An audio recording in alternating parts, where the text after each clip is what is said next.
जय Hind friends, welcome to the learning gang.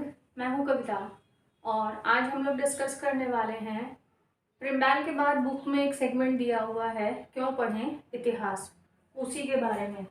इस segment को डिस्कस करना इसलिए ज़रूरी है क्योंकि इसमें से पेडागोजिकल क्वेश्चंस भी बनते हैं आपके सोशल स्टडीज़ के, और प्लस एक अच्छे टीचर होने के नाते हमें ये पता होना चाहिए कि हम क्यों खुद हिस्ट्री पढ़ते हैं और क्यों बच्चों को हिस्ट्री पढ़ाते हैं। हो सकता है आपसे इंटरव्यू में भी पूछ लिया जाए कि बताइए आपने क्यों पढ़ा है इतिहास को विषय के रूप में, या आपने क्यों चुना है इतिहास को पढ़ाने के लिए। क्यों पढ़ें इतिहास।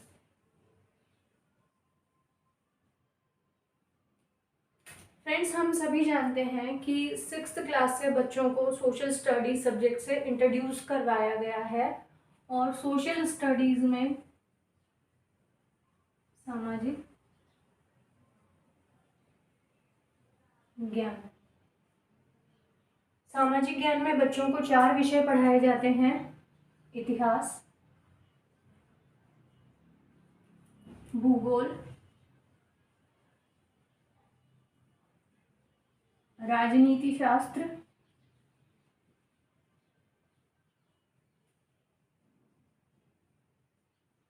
और अर्थशास्त्र।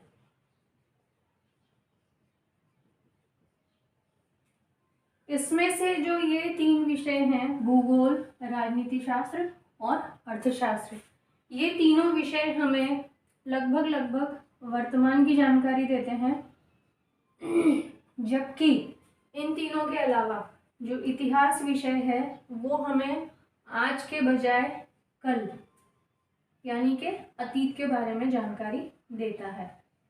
अब अतीत के बारे में क्या जानकारी देता है? अतीत के बारे में क्या इतिहास सिर्फ ये जानकारी देता है कि राजा रानी हुआ करते थे और उन राजा रानी के जीवन में क्या घटनाएं घटित होती थी? नहीं, इतिहास हमें राजा रानी की घटनाओं के अतिरिक्त बीते हुए समय के भूगोल, राजनीति शास्त्र और अर्थशास्त्र सभी के बारे में भी जानकारी देता है। यानी अतीत के चलन, परंपराएं,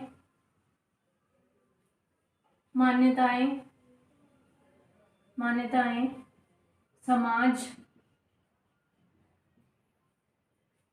समाज, उद्योग, व्यापार, खेती बाड़ी,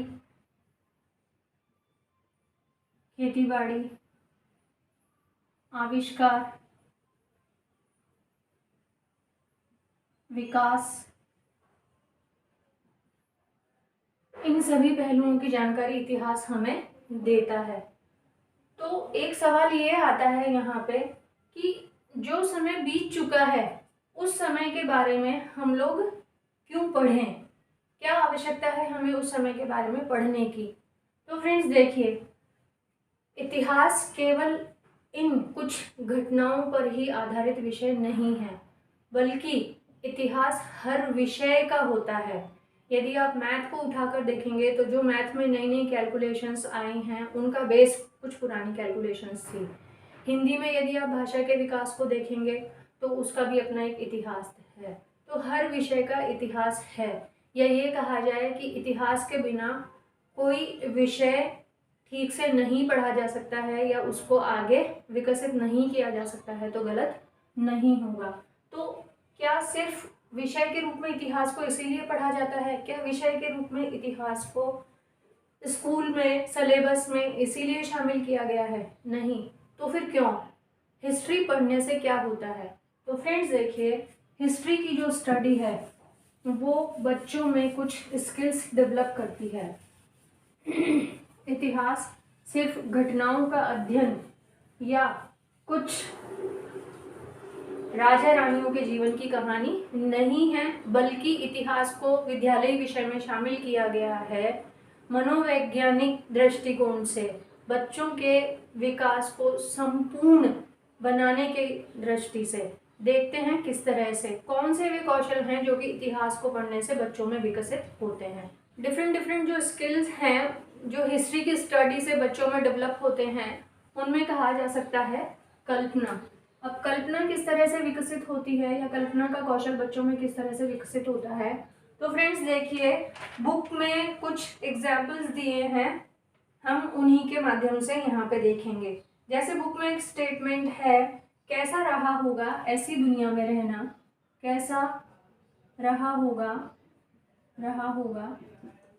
ऐसी दुनिया में रहना, ऐसी दुनिया में रहना,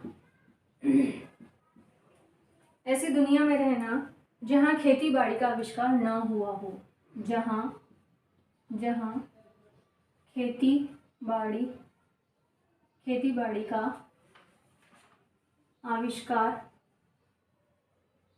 आविष्कार ना हुआ हो। एक ही छोटा सा स्टेटमेंट यहाँ पे दिया गया है कि बच्चों को समझाने के लिए कि कैसा रहा होगा ऐसी दुनिया में रहना जहाँ पे खेती बाड़ी का आविष्कार ना हुआ हो। बच्चे ही नहीं, यदि इस पॉइंट पे हम भी सोचने लगें तो हम इमेजिनेशन की दुनिया में चले जाते हैं कि आज तो हमें खाने के लिए इतने तरह तरह के व्यंजन उपलब्ध हैं, हम अपनी मम्मियों, अपनी नानियों, दादियों के सामने पेशकश रख देते हैं कि नहीं हमें ये खाना है या हमें वो खाना है, ये चीज़ अच्छी नहीं बनी है, इसका टेस्ट नहीं आ रहा है। उस समय में क्या रहा होगा उन लोगों का जीवन जब वे लोग खेती बाड़ी नहीं जानते थे या वे लोग खाना बनाना नहीं जानते थे। उस समय वो लोग तुरंत अपनी भूख को मिटाने के लिए क्या करते होंगे, जैसे आज हम लोग 2 मिनट में मैगी तैयार कर लेते हैं या 2 मिनट में हम लोग नूडल्स बना लेते हैं। उस समय वो लोग अपना पेट कैसे भरते होंगे जब ना गेहूं हुआ करते थे, ना चावल हुआ करता था, ना मक्का बाजरा की खेती हुआ करती थी। तो इस तरह से इस उदाहरण के माध्यम से बच्चों को ले जाया गया है यहाँ पे कल्पना के ओर, यानी यहाँ पे जो चीजें हैं उनके माध्यम से बच्चों में कल्पना का कौशल विकसित करने का प्रयास किया जा रहा है और बच्चों को एक ऐसी दुनिया से जोड़ने का प्रयास किया जाता है जो उन्होंने देखी नहीं है, लेकिन फिर भी वो उसके बारे में जान सकते हैं कि उस समय कैसा रहा होगा। अगला जो कौशल है हम कह सकते हैं जिज्ञासा या क्यूरियोसिटी। देखिए फ्रेंड्स, साइकोलॉजी में एक कहावत है कि किसी घोड़े को तालाब तक तो ले जाया जा सकता है लेकिन उसे उसकी मर्जी के बिना पानी नहीं पिलाया जा सकता है। ये कहावत कही गई है कि हम क्लासरूम में बच्चों को इकट्ठा तो कर सकते हैं लेकिन जब तक वो खुद पढ़ना ना चाहें तब तक हम उन्हें पढ़ा नहीं सकते हैं। तो हमें उन्हें पढ़ाने के लिए क्या करना होता है, एक एनवायरनमेंट तैयार करना होता है और उस एनवायरनमेंट में सबसे बड़ी जो चीज़ होती है वो होती है क्यूरियोसिटी या जिज्ञासा। जब तक बच्चे की सीखने की जिज्ञासा या क्यूरियोसिटी नहीं जागती है तब तक बच्चा सीखने के लिए तैयार नहीं होता है। यहाँ पे इतिहास विषय जो है वो बच्चों में क्यूरियोसिटी का या जिज्ञासा का गुण विकसित करने में मदद करता है। बात करते हैं एक अन्य उदाहरण की। उस जमाने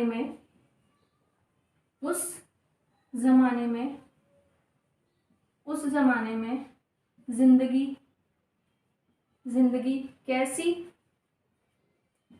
कैसी रही होगी जब लोग यात्राएं तो करते थे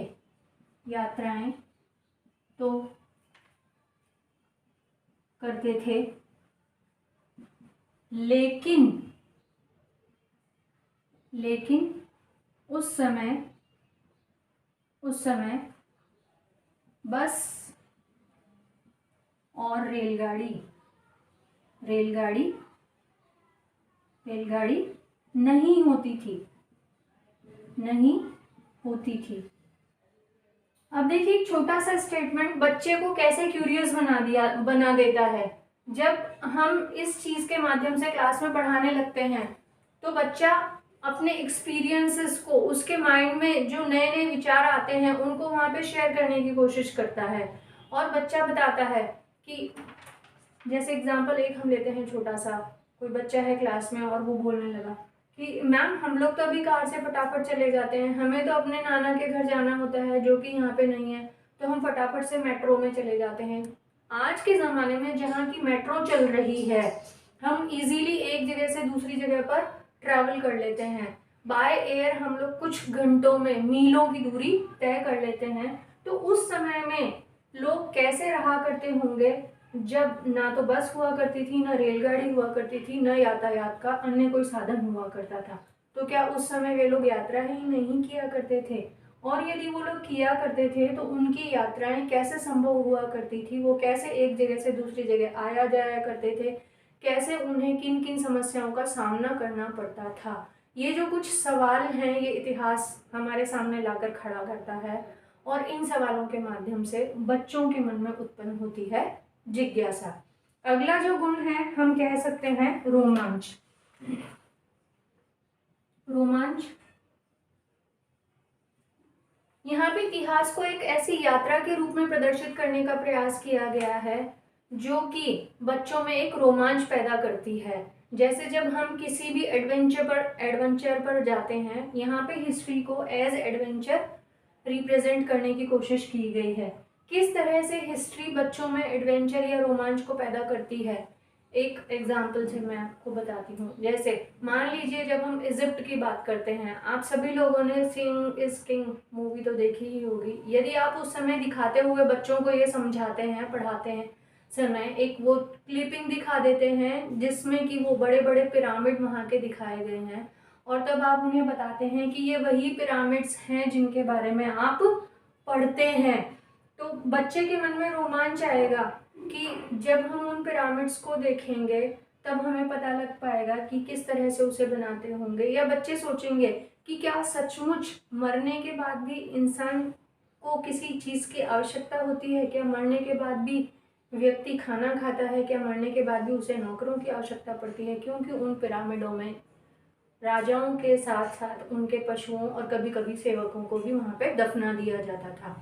या बच्चों को ये बताया जाए कि यदि आपको आज से 1000 साल पहले के जीवन में ले जाया जाए, यदि आपके हाथ में कोई ऐसी रिस्ट वॉच बांध दी जाए जिसका बटन दबाते ही आप आज से 1000 साल पहले की दुनिया में चले जाएंगे, जहाँ पे आपको खाने को मैगी नहीं मिलेगी, आपको 5 स्टार डेयरी मिल्क नहीं मिलेगी, या आपको फ़ोन बात करने के लिए अपने मदर फादर से नहीं मिलेगा और आपको वहाँ पे अपने पेरेंट्स की याद आएगी, तो बताइए आप क्या करेंगे? तो इस तरह से इतिहास विषय जो है वो बच्चों में एक रोमांच उत्पन्न करता है। अगला हम लोग यहाँ पे कह सकते हैं कि इतिहास इसी तरह से यहाँ पे रोमांच पैदा कर सकता है कि जब हम बच्चे को ये बातें कहते हैं कि आपको 1000 साल पूर्व के जीवन में ले जाया जाए, तो आप उस समय की जब परंपराएं देखेंगे, रीति रिवाज देखेंगे, उस समय का जब समाज देखेंगे, तो आपको कैसा लगेगा?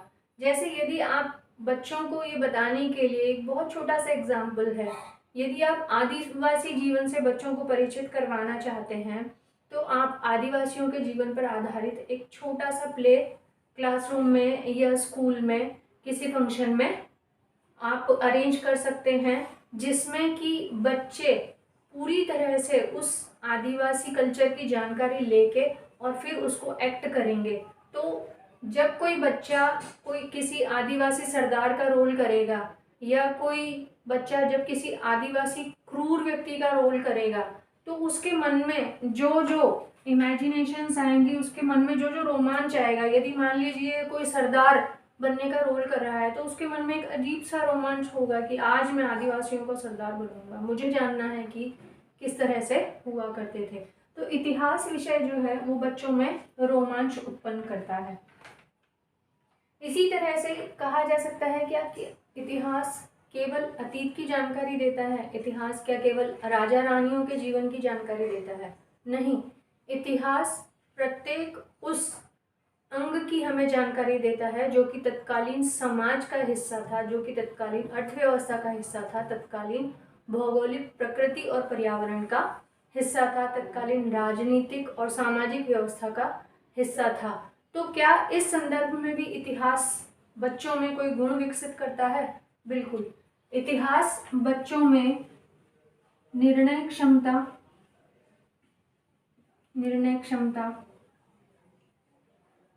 बच्चों में संश्लेषण और विश्लेषण विश्लेषण की प्रवृत्ति को विकसित करता है।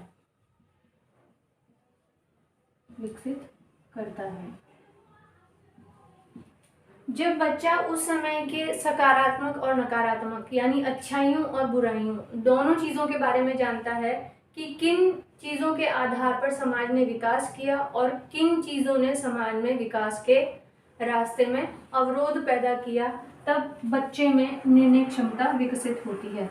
इसी तरह से इतिहास में इतिहासकारों को जासूस की संज्ञा दी गई है। ठीक है, देखिए यहाँ पे इतिहासकार को एक जासूस की संज्ञा दी गई है। तो ये जो संज्ञा है, इस संज्ञा के माध्यम से बच्चे ये जान पाते हैं कि इतिहास केवल कुछ घटनाओं को पढ़कर और उसको जान लेना इतिहास नहीं है, बल्कि कुछ आधार होते हैं इतिहास निर्माण के, कुछ सुराग होते हैं जिनके आधार पर इतिहासकार इतिहास का निर्माण करते हैं। और वो सुराग भी केवल इसी यूं ही नहीं होते हैं, वो सुराग प्रामाणिक और प्रमाणित होते हैं। उन प्रामाणिक और प्रमाणित सुराग के आधार पर एक इतिहासकार एक जासूस की तरह खोजबीन करता है और उस खोजबीन के आधार पर वो कुछ तथ्यों, कुछ जानकारियों और कुछ ज्ञान को हमारे सामने रखता है, जिसके आधार पर हम भी अपने प्रयासों से संश्लेषण और विश्लेषण करके कुछ निर्णय ले सकते हैं। तो यहाँ पे इतिहास जो विषय है वो बच्चे में खोजी या अन्वेषी प्रवृत्ति को विकसित करता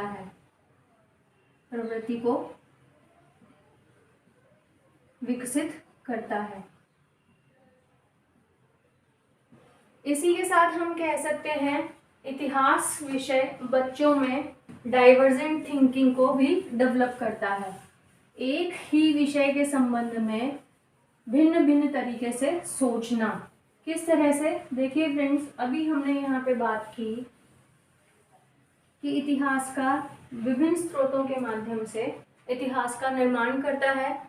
तो यहाँ पे इतिहास का निर्माण करते समय इतिहासकार जब एक ही विषय या बिंदु के संदर्भ में अलग अलग तरीकों से सोचता है, अलग अलग दृष्टिकोण से देखता है, तब बच्चा जब इतिहास पढ़ता है तो वो भी इस बात का ध्यान रखता है कि किस तरह से एक ही विषय या बिंदु, एक ही विषय या बिंदु पर अलग अलग विचार, कारण और प्रभाव हो सकते हैं। तो यहाँ पे इस तरह से बच्चे में जो गुण विकसित होता है वो होता है डाइवर्जेंट थिंकिंग का, या भिन्न दिशा में सोचना, जिसे आप कह सकते हैं डाइवर्जेंट थिंकिंग। इसी के साथ बच्चे में हिस्ट्री को पढ़ने से जो गुण विकसित होते हैं वो है लॉजिकल रीजनिंग लगाता है बच्चा जब वो किसी डिसीजन को लेने लगता है कि यदि ऐसा हुआ तो ऐसा भी हो सकता है, ऐसा हुआ तो ऐसा भी हो सकता है। फिर भी क्या केवल इतिहास को इसीलिए पढ़ा जाना चाहिए कि बच्चों में ये कुछ गुण विकसित होते हैं, या इतिहास हमें अपने कल के बारे में बताता है? नहीं।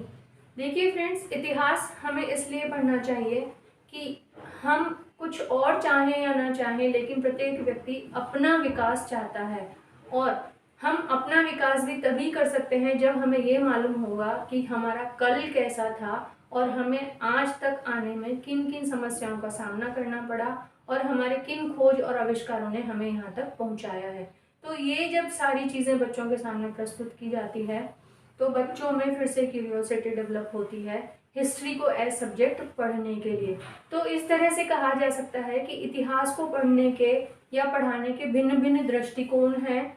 इतिहास जहाँ पे हमें अपने अतीत की जानकारी देकर हमें अपनी सांस्कृतिक परंपराएं, सामाजिक और आर्थिक व्यवस्था, हमारे पर्यावरण और प्रकृति के बारे में जानकारी देता है। वहीं एक अच्छे लर्नर के रूप में इतिहास हमारे अंदर कुछ ऐसे कौशल विकसित करता है जिसके आधार पर हम अपने व्यक्तिगत, सामाजिक और राष्ट्रीय जीवन को आसानी से और सरलता से जी सकते हैं। तो फ्रेंड्स, ये है इतिहास को पढ़ने की वजह। उम्मीद करती हूँ कि वीडियो आपको पसंद आया होगा। वीडियो यदि आपको पसंद आया हो तो इसे लाइक और शेयर करना ना भूलें। नेक्स्ट वीडियो के नोटिफिकेशन को पाने के लिए बेल आइकॉन को प्रेस करें और मैं आपसे रिक्वेस्ट करूँगी कि आप मेरे चैनल को सब्सक्राइब करें और इसे अपने फ्रेंड्स के साथ शेयर करें। इसी के साथ मेरी ये भी रिक्वेस्ट है आपसे कि यदि आपको वीडियो में कोई कमी लगती है तो प्लीज़ आप कमेंट बॉक्स में कमेंट करके मुझे उस कमी को बताएं और अच्छा होगा कि आप उस कमी को दूर करने के लिए मुझे कुछ सजेस्ट करेंगे। आपके सजेशंस के लिए हमेशा वेलकम है। मैं कविता आपसे मिलती हूँ नए वीडियो में। तब तक के लिए जय हिंद। व्यस्त रहिए, मस्त रहिए।